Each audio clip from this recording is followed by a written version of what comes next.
नमस्कार दोस्तों, एविएशन के इतिहास में ये दुनिया के सबसे बड़े रहस्यों में से है। एक प्लेन जो उड़ता है और हवा में ही गायब हो जाता है, कभी लैंड नहीं होता। आखिर कहाँ गया ये प्लेन? आखिर किसी को इसके बारे में कुछ पता क्यों नहीं? आज हम आपको पूरी हकीकत से रूबरू कराएंगे। ये रहस्यमयी घटना 8 मार्च 2014 की है।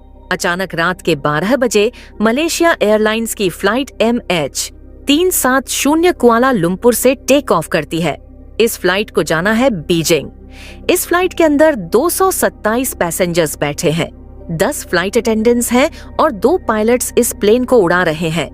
एक तरफ है कैप्टन झरी अहमद शाह, 53 साल के senior most captains, Malaysia airlines के बहुत ही एक्सपीरियंस्ड पायलट हैं। दूसरी तरफ है फर्स्ट ऑफिसर फारिक हमीद, 27 साल के हैं। ये इनके लिए एक ट्रेनिंग फ्लाइट है। फ्लाइट करीब 20 मिनट तक उड़ान भरती है सही दिशा में और रात के 1 बजकर पर यह फ्लाइट मलेशिया कोस्ट लाइन को पार करके साउथ चाइना सी के ऊपर चली जाती है। वियतनाम की डायरेक्शन जाहिर रिपोर्ट करते हैं कि प्लेन का लेवल 35,000 फीट पर है। सब कुछ नॉर्मल चल रहा है। इसके करीब 11 मिनट बाद एयरप्लेन पहुंचता है।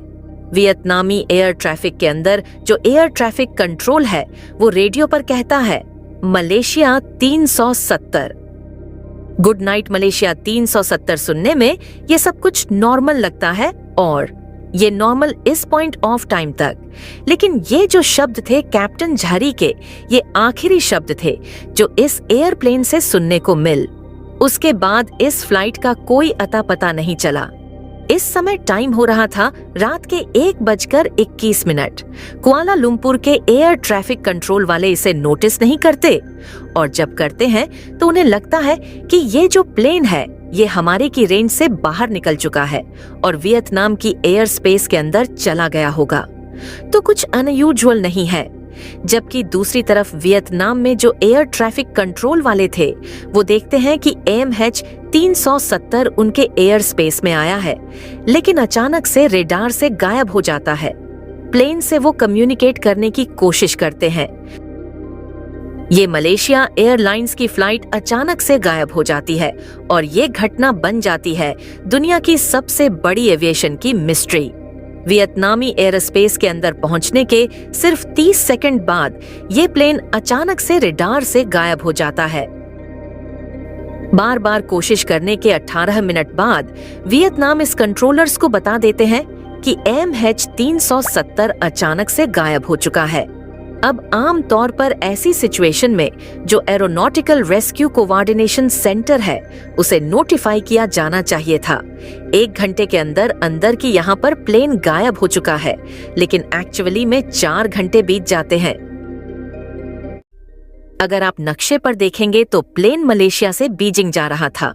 बीच में वियतनाम पड़ता है और साउथ चीन सी आता है जो ये सर्च ऑपरेशन था। यहाँ पर साउथ चाइना सी के बीच में इस प्लेन को ढूंढने की कोशिश करी जाती है। ये सर्च ऑपरेशन एक इंटरनेशनल एफर्ट है। 7 अलग अलग देशों के 34 शिप्स और 28 एयरक्राफ्ट इस प्लेन को ढूंढने की कोशिश करते हैं, लेकिन प्लेन का कोई नामो निशान तक नहीं मिलता। करीब 4 दिन बाद 12 मार्च को खबर निकलती है कि प्लेन सिविलियन रेडार से जरूर गायब हो गया था।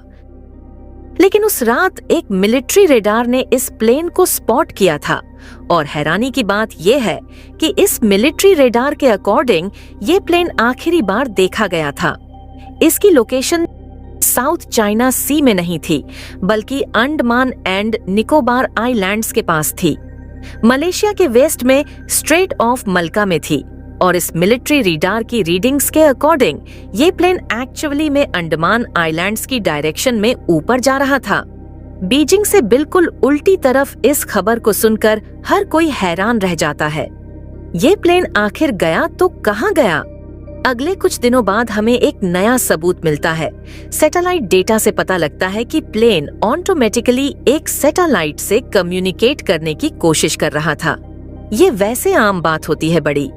जो बड़े एयरप्लेन्स होते हैं जैसे कि ये बोइंग 777 है, ये अक्सर सैटेलाइट के साथ कम्युनिकेशन करने की कोशिश करते हैं। अपने कम्युनिकेशन को और आसान बनाने के लिए ये वैसा ही हो गया जैसे आपके जो फोन्स होते हैं वो ऑटोमेटिकली नॉन वाईफाई के साथ कनेक्ट करने की कोशिश करते हैं। लेकिन प्रॉब्लम ये थी कि इस प्लेन ने जब सैटेलाइट से कम्युनिकेट किया तो उसने बस लॉग इन करने की कोशिश करी। यहाँ पर कोई डेटा ट्रांसमिट नहीं किया गया। प्लेन की लोकेशन का तो सैटेलाइट को बस ये पता था कि इस प्लेन ने मुझसे कम्युनिकेट करने की कोशिश करी थी, लेकिन इसके अलावा कुछ नहीं पता था कि ये प्लेन एक्चुअली में कहाँ पर था। लेकिन कुछ साइंटिस्ट्स और इन्वेस्टिगेटर्स ने सोचा क्यों ना हम इस चीज का इस्तेमाल करें। इनकी लोकेशन का अंदाजा लगाने में जब सैटेलाइट ने उस कम्युनिकेशन को रिसीव किया तो सैटेलाइट ने अपना एंटेना प्लेन की डायरेक्शन में मोड़ा होगा, तो इन्होंने जो सैटेलाइट एंटेना का एंगल था उसे मेजर करके कैलकुलेशंस करके ये अंदाजा लगाया कि ये प्लेन एक्चुअली में कहाँ पर हो सकता है।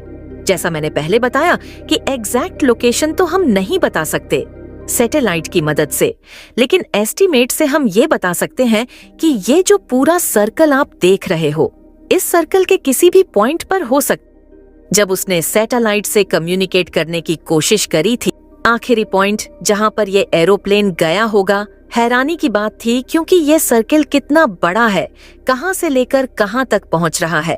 ये कजाकिस्तान से लेकर चाइना, इंडोनेशिया और ऑस्ट्रेलिया के साइड में से इतने बड़े ओशन से गुजरता हुआ इस पूरे लास्ट सर्कल में कहीं पर भी हो सकता है। ये प्लेन या इसके और आगे भी हो सकता। ऑस्ट्रेलिया के वेस्ट में एक बहुत ही बड़े एरिया को ऑक्यूपाई करती है। ओशन के एक ऐसे एरिया में है जहां पर हमें ज्यादा नहीं पता। हमने ज्यादा कभी वहां नीचे जाने की कोशिश नहीं करी, उस हिस्से में है। सालों तक ये इस प्लेन की तलाश करते रहे लेकिन कुछ नहीं मिला। इसके बाद सर्च ऑपरेशंस बुलाए गए। 3 साल बाद और $160 मिलियन स्पेंड करने के बाद इन्होंने इस ऑपरेशन को बंद कर दिया। ये ऑपरेशन एक फेल्योर रहा, लेकिन इसके बीच एक अच्छी खबर ये थी कि जुलाई 2015 में इस प्लेन का पहला टूटा हुआ हिस्सा डिस्कवरी किया गया। एक डेब्रिस फ्लोट करके ओशन में आई आइलैंड ऑफ रियूनियन पर ये आइलैंड है। मेडागास्कर के ईस्ट साइड में यहाँ पर प्लेन का फ्लैपर ऑन पाया गया। आप फोटो में देख सकते हैं। ये आने वाले टाइम में इस रहस्य का राज हम सबको पता लग जाए, लेकिन मैं उम्मीद करती हूँ आपको वीडियो इंफॉर्मेटिव लगा होगा। धन्यवाद।